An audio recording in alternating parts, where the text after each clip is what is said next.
नमस्कार दोस्तों, मैं अंकुर आज आप सभी के लिए लेकर आया हूँ शिक्षा मनोविज्ञान का बहुत ही महत्वपूर्ण टॉपिक, जिसमें हम कुछ मनोवैज्ञानिकों और उनके सिद्धांतों के बारे में पढ़ेंगे।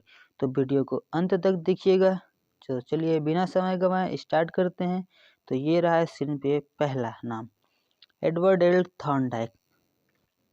थॉर्नडाइक महोदय, थॉर्नडाइक जो हैं, ये थॉर्नडाइक बहुत ही इम्पोर्टेंट है। अगर शिक्षा मनोविज्ञान में थॉर्नडाइक को नहीं पढ़ा तो क्या पढ़ा। तो चलिए इनके सिद्धांतों के बारे में जान लेते हैं। तो इनका जो सिद्धांत है, अनुकूलित अनुक्रिया का सिद्धांत, इसको प्रयत्न और भूल का सिद्धांत भी कहते हैं। इसी को प्रयास और त्रुटि का सिद्धांत कहते हैं। इसी को संयोजनवाद का सिद्धांत भी कहते हैं। अधिगम का बंध सिद्धांत भी इसी को कहते हैं। तो अगर परीक्षा में इस तरह से पूछ दिए कि अनुकूलित अनुक्रिया का सिद्धांत किसने दिया है, तो थॉर्नडाइक। प्रयत्न और भूल का सिद्धांत किसने दिया? थॉर्नडाइक। प्रयास और त्रुटि का सिद्धांत किसने दिया? थॉर्नडाइक। संयोजनवाद का सिद्धांत किसने दिया? थॉर्नडाइक। संबंधवाद का सिद्धांत किसने दिया? थॉर्नडाइक। अधिगम का बंध सिद्धांत किसने दिया? थॉर्नडाइक। बुद्धि का बहुकारक सिद्धांत किसने दिया? थॉर्नडाइक। बहुखंड बुद्धि का सिद्धांत किसने दिया? थॉर्नडाइक। बालू का सिद्धांत किसने दिया है? थॉर्नडाइक। परमाणुवादी सिद्धांत किसने दिया है? थॉर्नडाइक। मतलब ये सारे जो सिद्धांत अभी आपको स्क्रीन पे दिख रहे हैं, ये सब थॉर्नडाइक के हैं। ठीक है, चलिए नेक्स्ट आगे देखते हैं। अंतरण का सर्वसम सिद्धांत। अंतरण का सर्वसम सिद्धांत भी थॉर्नडाइक। इन्होंने बिल्ली पर प्रयोग किया था। इन्होंने एक पिंजरे में बिल्ली को बंद कर दिया था और पिंजरे के बाहर मछली को रखा था। बिल्ली जब पिंजरे में इधर उधर कूदती थी और अचानक उसका पैर जब लीवर पर पड़ा और दरवाजा खुल गया, तो वो बाहर निकली और मछली को खाकर अपनी भूख मिटाई। फिर दोबारा उन्होंने क्या किया, बिल्ली को पिंजरे में बंद कर दिया और फिर उद्दीपक के रूप में वही मछली रख दिया।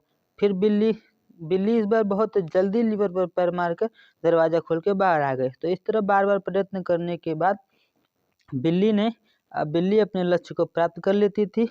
तो इसी अनुबंध को उन्होंने अपने सिद्धांत में लिखा है। ठीक है, तो इन्होंने ही सर्वप्रथम किस पे प्रयोग किया था? बिल्ली पर। अच्छा, एनिमल इंटेलिजेंसी नामक पुस्तक, ये कई बार लगभग 2-3 बार के पेपर में देखे हैं कि एनिमल इंटेलिजेंसी नामक पुस्तक के लेखक कौन है। तो ये भी कौन है? थॉर्नडाइक। ठीक है, ये भी हमारे थॉर्नडाइक ही हैं। ठीक है, चलो एसआर थियरी किसने दिया? तो थॉर्नडाइक। अच्छा, अमेरिका के पशु मनोवैज्ञानिक और प्रथम शैक्षिक मनोवैज्ञानिक भी कौन है? थॉर्नडाइक। ठीक है, थॉर्नडाइक ही है। ठीक है, अच्छा, इनकी जो पुस्तक है उसको थ्योरी ऑफ लर्निंग के नाम से भी जाना जाता है।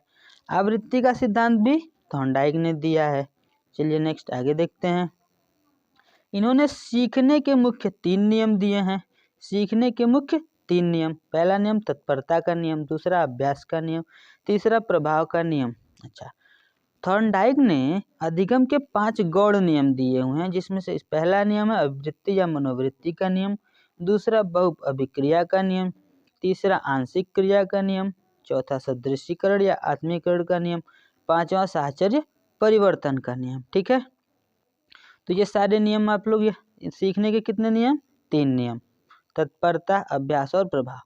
अधिगम के 5 गौड़ नियम, पहला अभिवृत्ति या मनोवृत्ति का नियम, बहुअभिक्रिया का नियम, तीसरा आंशिक क्रिया का नियम, चौथा सदृशीकरण या आत्मीकरण का नियम, पांचवा साहचर्य परिवर्तन का नियम। इन्हीं के सिद्धांत के अनुसार बालक क्या करता है? शुद्ध उच्चारण इन्हीं के सिद्धांत के अनुसार क्या होता है? सीखता है। ठीक है, तो ये भी इनके सिद्धांत की एक प्रमुख विशेषता है। ठीक है, चलिए नेक्स्ट आगे बढ़ते हैं। अगले हैं बीएफ स्किनर। बीएफ स्किनर ये भी बहुत इम्पोर्टेंट है। ठीक है, इनको भी मोस्ट इम्पोर्टेंट लगाते हैं। तो बीएफ स्किनर, इनका जो सिद्धांत है सक्रिय अनुबंध का सिद्धांत, बीएफ स्किनर। कार्यात्मक प्रतिबद्धता का सिद्धांत, बीएफ स्किनर। अभिक्रमित अनुदेशन का सिद्धांत, बीएफ स्किनर। नैमित्तिक अनुदेशन का सिद्धांत, BF Skinner. Operation conditioning theory, BF Skinner. SR theory, BF Skinner. क्रिया प्रसूत अनुबंध सिद्धांत, बीएफ स्किनर। सक्रिय क्रिया प्रसूत अनुबंध सिद्धांत, बीएफ स्किनर। तो ये जितने भी आपको दिख रहे हैं, ये सब बीएफ स्किनर के सिद्धांत के नाम है। ठीक है, कभी ऐसे पूछता है सक्रिय अनुबंध का सिद्धांत किसने दिया? तो बी एफ स्किनर। कार्यात्मक प्रतिबद्धता का सिद्धांत किसने दिया? B F Skinner. अभिक्रमित अनुदेशन का सिद्धांत किसने दिया? B F Skinner. नैमित्तिक अनुदेशन का सिद्धांत किसने दिया? B F Skinner. Operant conditioning theory किसने दिया? B F Skinner. S R theory किसने दिया? B F Skinner. क्रिया प्रसूत अनुबंध का सिद्धांत किसने दिया? B F Skinner. सक्रिय क्रिया प्रसूत अनुबंध का सिद्धांत किसने दिया? B F Skinner. ठीक है, चलिए नेक्स्ट आगे देखते हैं। इन्होंने चूहे तथा कबूतरों पर प्रयोग किया था। चूहे तथा कबूतरों पर प्रयोग करने के लिए इन्हें जाना जाता है। अच्छा, इन्होंने जिस उपकरण का प्रयोग किया था उसे स्किनेरियन बॉक्स के नाम से जाना जाता है। ठीक है, अच्छा, इन्होंने विशेष व्यवहार के लिए विशेष पुनर्वलन पर बल दिया था। अच्छा, इनका जो नियम है वो थॉर्नडाइक के प्रभाव के नियम से प्रभावित है। ठीक है, थॉर्नडाइक के प्रभाव के नियम से क्या है? प्रभावित है। इनका जो सिद्धांत है वो बालकों में भाषा विकास में सहायक है। ठीक है, ये बी एफ स्किनर को भी याद कर लीजिएगा। ठीक है, चलिए नेक्स्ट आगे बढ़ते हैं। अगले हैं वोल्फगैंग कोहलर। और वोल्फगैंग कोहलर ये गेस्टाल्टवाद का सिद्धांत इन्होंने दिया। सूक्ष्म विधि का सिद्धांत कोहलर ने, अंतर्दृष्टि का सिद्धांत कोहलर ने, सूझ का सिद्धांत कोहलर ने।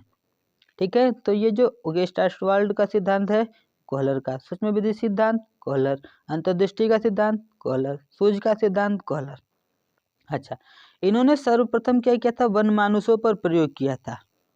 और इनका जो इन्होंने जिस वनमानुष से पहला प्रयोग किया था उसका नाम सुल्तान था। ठीक है, इन्होंने कुल 6 वनमानुषों पर अपना प्रयोग किया था और ये अपना सिद्धांत दिए थे। इनके अनुसार जो सीखने की क्रिया है वो निम्नवत होती है, निम्न चरणों में होती है।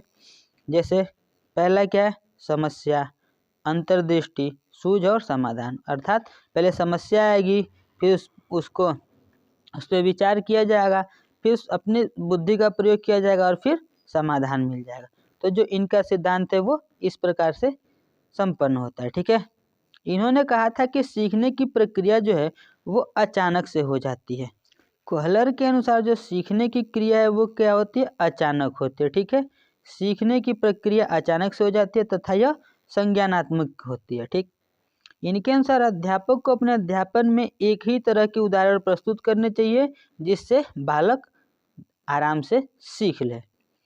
इन्होंने कहा था कि बालक चरणबद्ध तरीके से सीखता है, अतः शिक्षक को जो भी समस्या है उसका समाधान चरणबद्ध तरीके से प्रस्तुत करना चाहिए। ठीक है, तो ये हमारा था कोहलर। अब इसके बाद नेक्स्ट आगे बढ़ते हैं। अल्फ्रेड बिने। अल्फ्रेड बिने तो एकदम से मोस्ट इम्पॉर्टेंट है, ये हो सकता है इस बार परीक्षा में आ भी जाए, तो इन्हें बिल्कुल मत छोड़िएगा, याद कर लीजिए। अल्फ्रेड बिने, अल्फ्रेड बिने बुद्धि मापन पर सर्वप्रथम कार्य अल्फ्रेड बिने ने किया। बिने साइमन परीक्षण पैमाना विकसित किया अल्फ्रेड बिने ने। ठीक है, बुद्धि परीक्षणों के जन्मदाता कहे जाते हैं कौन? अल्फ्रेड बिने। ठीक है, तो बुद्धि परीक्षणों के जन्मदाता कौन कहे जाते हैं? अल्फ्रेड बिने। कभी कभी ऐसे क्वेश्चन पूछ लेता है कि बुद्धि परीक्षणों के प्रतिपादक कौन है, तो वो भी अल्फ्रेड बिने। ठीक है, चलिए नेक्स्ट देखते हैं। एक खंड बुद्धि का सिद्धांत अल्फ्रेड बिने। इनके अनुसार बुद्धि क्या है? एक अविभाज्य इकाई है। ठीक है, चलिए नेक्स्ट आगे बढ़ते हैं। जीन पियाजे। जीन पियाजे ये भी हमारा मोस्ट इम्पॉर्टेंट है। ठीक है, तो चलिए इनको देख लेते हैं। संज्ञानात्मक मनोविज्ञान के प्रतिपादक जीन पियाजे। अच्छा, इन्हें अपने बच्चों पर प्रयोग के लिए भी जाना जाता है। विकासात्मक मनोविज्ञान का सिद्धांत जीन पियाजे ने दिया था। अवस्था का सिद्धांत जीन पियाजे ने दिया था। विकासात्मक मनोविज्ञान का जनक जीन पियाजे को कहा जाता है। इन्होंने शैशवावस्था से लेकर किशोरावस्था तक के किशोरावस्था तक का अध्ययन क्रमबद्ध तरीके से किया था। ठीक है, तो याद कर लीजिए। अच्छा, इन्होंने ही संज्ञानात्मक विकास की 4 अवस्थाओं का वर्णन किया है। ठीक है, जिसमें पहली अवस्था है संवेदी गामक अवस्था, जो 0 से लेकर 2 वर्ष तक की होती है। उसके बाद आती है पूर्व संक्रियात्मक अवस्था 2 से लेकर 7 वर्ष तक। उसके बाद मूर्त संक्रियात्मक अवस्था 7 से लेकर 11 वर्ष तक। तथा चौथे अमूर्त या औपचारिक संक्रियात्मक अवस्था 11 से लेके 14 वर्ष तक। अच्छा, इन्होंने सर्वप्रथम संज्ञानात्मक विकास पर क्रमबद्ध अध्ययन भी किया था। ठीक है। अच्छा, संवेदी गामक अवस्था को इंद्रिय गामक अवस्था भी कहते हैं। ठीक है, चलिए नेक्स्ट आगे बढ़ते हैं। अगले हमारे मनोवैज्ञानिक है अब्राहम मैस्लो। मैस्लो जो है वो वेरी वेरी इंपॉर्टेंट है, वेरी इंपॉर्टेंट। ठीक है, ये तो इनको छोड़िएगा मत। चलिए देख लेते हैं। अब आत्मसिद्धिकरण का सिद्धांत मैस्लो, स्वयथार्थीकरण का सिद्धांत मैस्लो, मांग एवं पूर्ति का सिद्धांत मैस्लो, पदानुक्रमित अनुदेशन का सिद्धांत मैस्लो, नाभिकीय अनुदेशन नाभिकीय आवश्यकता का सिद्धांत अब्राहम मैस्लो, मानवतावादी सिद्धांत मैस्लो। अर्थात इनके जो क्वेश्चन ऐसे पूछे जाते हैं कि आत्मसिद्धिकरण का सिद्धांत किसने दिया, तो मैस्लो ने। स्वयथार्थीकरण का सिद्धांत किसने दिया, मैस्लो ने। मांग और पूर्ति का सिद्धांत किसने दिया, मैस्लो ने।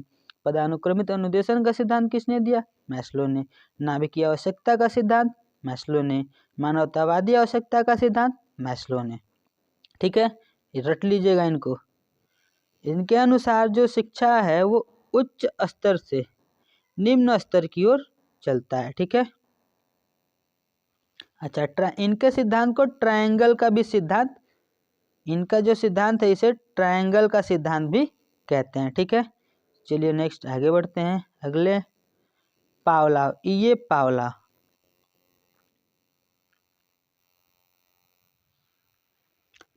महोदय। शास्त्रीय अनुबंधन का सिद्धांत किसने दिया, पावलोव ने। अनुकूलित अनुबंधन का सिद्धांत पावलोव ने। संबंध प्रत्यावर्तन का सिद्धांत पावलोव ने। सहज क्रिया द्वारा सीखना किसने कहा था, पावलोव ने। अच्छा, क्लासिकल अनुबंधन का सिद्धांत पावलोव ने। अच्छा, जो पावलोव महोदय हैं ये कुत्ते पर प्रयोग के लिए जाने जाते हैं।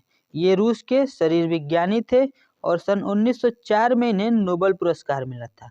अच्छा, एक बात और, नोबेल पुरस्कार प्राप्त करने वाले ये प्रथम मनोवैज्ञानिक हैं, ये भी याद कर लीजिएगा। अनुकूलित अनुक्रिया का सिद्धांत इन्हीं के सिद्धांत को कहते हैं। इन्होंने किस पर रिसर्च किया था, तो इन्होंने कुत्ते में लार की वृद्धि पर रिसर्च किया था।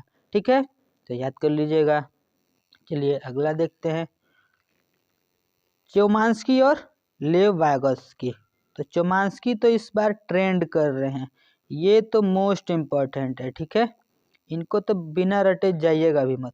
चोमास्की क्या है, भाषा विकास का सिद्धांत चोमास्की ने दिया था और इन्होंने कहा था कि भाषा का विकास क्या होता है, धीरे धीरे होता है। अच्छा, अगले हैं लेवायस्की। लेवायस्की ने सामाजिक सांस्कृतिक सिद्धांत का प्रतिपादन किया था। इनके इस सिद्धांत को निकट विकास का क्षेत्र अर्थात जोन ऑफ प्रॉक्सिमल डेवलपमेंट के नाम से भी जाना जाता है। ठीक है, तो दोस्तों वीडियो आपको कैसी लगी ज़रूर बताएं। अगर वीडियो अच्छी लगी हो तो चैनल को सब्सक्राइब करें, वीडियो को लाइक करें और दोस्तों के साथ शेयर करना न भूलें।